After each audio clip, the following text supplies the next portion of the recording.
Pertandingan bergengsi tersaji di final Copa del Rey musim 2024-2025 yang menjadi panggung El Clasico antara Real Madrid menghadapi Barcelona.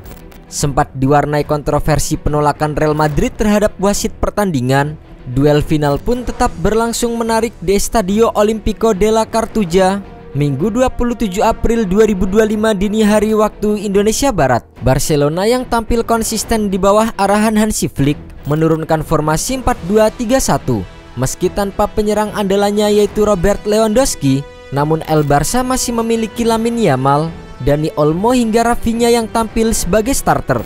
Di sisi lain, Real Madrid yang berada di bawah tekanan setelah disingkirkan Arsenal dari Liga Champions dan berada di bawah Barcelona di perburuan gelar La Liga, tidak ada kata lain selain menang untuk bisa menutup musim 2024-2025 dengan meraih juara. Namun, hal menarik dilakukan oleh Don Carlo ketika mencadangkan Kylian Mbappe dan memasang Vinicius Junior, Dani Ceballos serta Rodrigo di lini depan.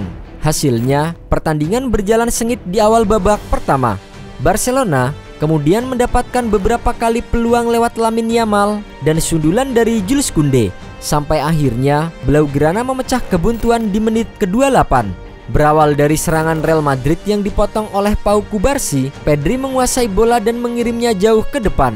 Lamine Yamal menerimanya di sisi kiri dan membawanya masuk ke area kotak penalti. Yamal kemudian melihat celah dan mengirimkan bola ke area kosong. Ada Pedri datang dan bola pun masuk ke gawang Madrid lewat sepakan kerasnya dari luar kotak penalti. Skor 1-0 untuk Barcelona.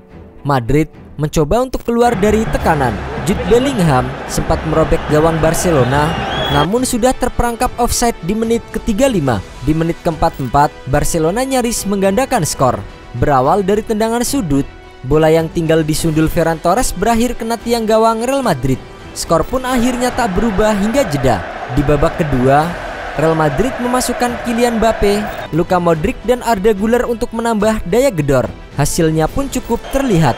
Barcelona sempat melakukan dua tembakan lewat Rafinha dan Pedri, sementara Real Madrid mengancam lewat Vinicius Junior yang melepaskan shot namun digagalkan oleh Wojciech Szczesny lewat double saves. Beberapa kali permainan Mbappe bisa menghadirkan ancaman ke gawang lawan. Puncaknya di menit ke-70 saat Mbappe dilanggar oleh Frenkie de Jong di depan kotak penalti. Penyerang 25 tahun itu bisa memanfaatkan tendangan bebasnya menjadi gol. Sepakannya mengirim bola meluncur deras ke gawang Barcelona dan mengubah skor menjadi 1-1. Real Madrid kemudian comeback di menit ke-77. Aurelien Tchouameni mencetak gol lewat sundulan, memanfaatkan sepak pojok yang dilepaskan oleh Arda Güler. Sayangnya, keunggulan Real Madrid tidak bertahan lama, sebab Barcelona bisa menyamakan skor 7 menit berselang.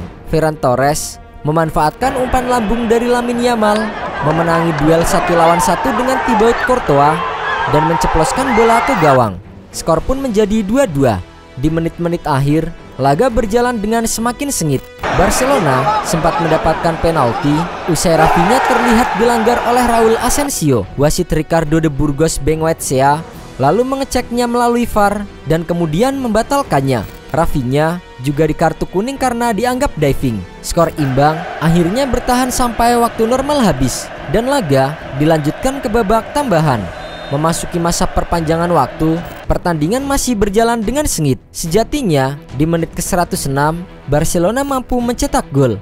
Tetapi, gol dari Torres dianulir karena offside. Pada akhirnya, Barcelona berhasil mencetak gol ketiganya di menit ke-116 melalui tendangan jarak jauh dari Jules Koundé. Lesakannya dari luar kotak penalti, bersarang di pojok kanan bawah Courtois. Memanfaatkan kesalahan Brahim Diaz yang gagal menerima umpan Modric, Koundé merebutnya dan melepaskan sepakan dari luar kotak penalti. Bola masuk ke gawang, skor jadi 3-2 untuk Barcelona. Jelang laga tuntas, pemain Real Madrid sempat mengamuk usai pemain Barcelona dilanggar dan menganggapnya trik membuang-buang waktu. Antonio Rudiger sampai di kartu merah dan akhirnya laga tuntas tetap dengan skor 3-2 untuk kemenangan Barcelona. Piala tersebut menjadi gelar ke-32 Barcelona di ajang Copa del Rey. Setelah memenangkan Copa del Rey 2024-2025, Barcelona kini memburu trofi La Liga dan Liga Champions. Blaugrana yang tampil menggila di tahun 2025 akan terus berjuang keras mengarungi jadwal padat dalam 2 pekan ke depan untuk menjaga harapan meraih treble winners. Di La Liga, Barcelona punya keunggulan 4 poin atas Real Madrid. Laga Barcelona versus Real Madrid pada 11 Mei bakal menjadi momen krusial dalam perjuangan Barcelona di La Liga. Sedangkan di ajang Liga Champions, Barcelona bakal bersiap menghadapi Inter Milan di babak semifinal. 2 laga melawan Inter akan berlangsung mulai pertengahan pekan ini. Dengan kesuksesan Barcelona meraih trofi Copa del Rey, hal itu membuat pelatih Hansi Flick kembali menorehkan sejarah luar biasa. Hansi Flick kini resmi mencatat rekor belum pernah kalah di semua laga final sepanjang karir kepelatihannya. Sejak era kejayaan bersama dengan Bayern Munchen hingga kiprahnya di Barcelona, Hansi Flick meraih sukses 7 trofi di laga final. Kemenangan di final Copa del Rey terbaru ini memperpanjang rekor sempurna Hansi Flick.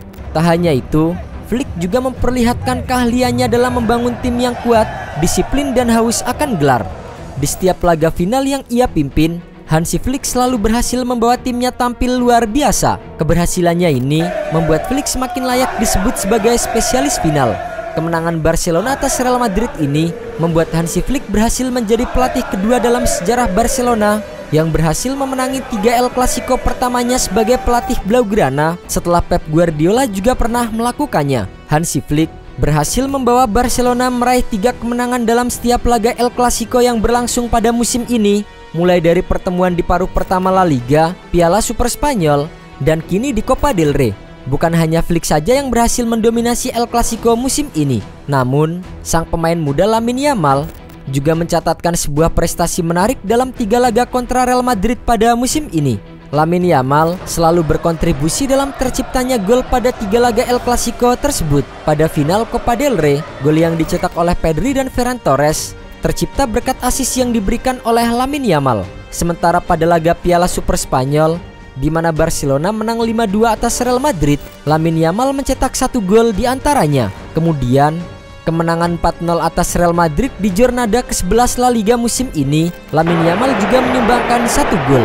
Artinya, dalam 3 pertandingan El Clasico terakhir, pemain muda Barcelona ini sudah membantu terciptanya 4 gol ke gawang Real Madrid, yaitu dengan 2 gol dan 2 assist. Sementara itu dari kubu Real Madrid, Kylian Mbappe berhasil mencetak gol pertama Los Blancos dalam pertandingan final Copa del Rey.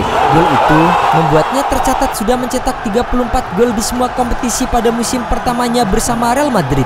Catatan itu membuatnya sudah melewati Cristiano Ronaldo dan Ruud van Nistelrooy yang berhasil mencatatkan 33 gol pada musim pertamanya di Real Madrid. Kini, Kylian Mbappe hanya terpaut 3 gol dari Ivan Zamorano yang menjadi pemain dengan jumlah gol musim debut terbanyak dalam sejarah Real Madrid. Dengan masih menyisakan 5 pertandingan La Liga, bukan tidak mungkin Kylian Mbappe akan memecahkan rekor baru bersama dengan Los Blancos. Di sisi lain, kekalahan di final Copa del Rey ini kian menyudutkan posisi Carlo Ancelotti sebagai pelatih Real Madrid. Sebelumnya, masa depan Ancelotti bersama dengan Real Madrid masih banyak dipertanyakan.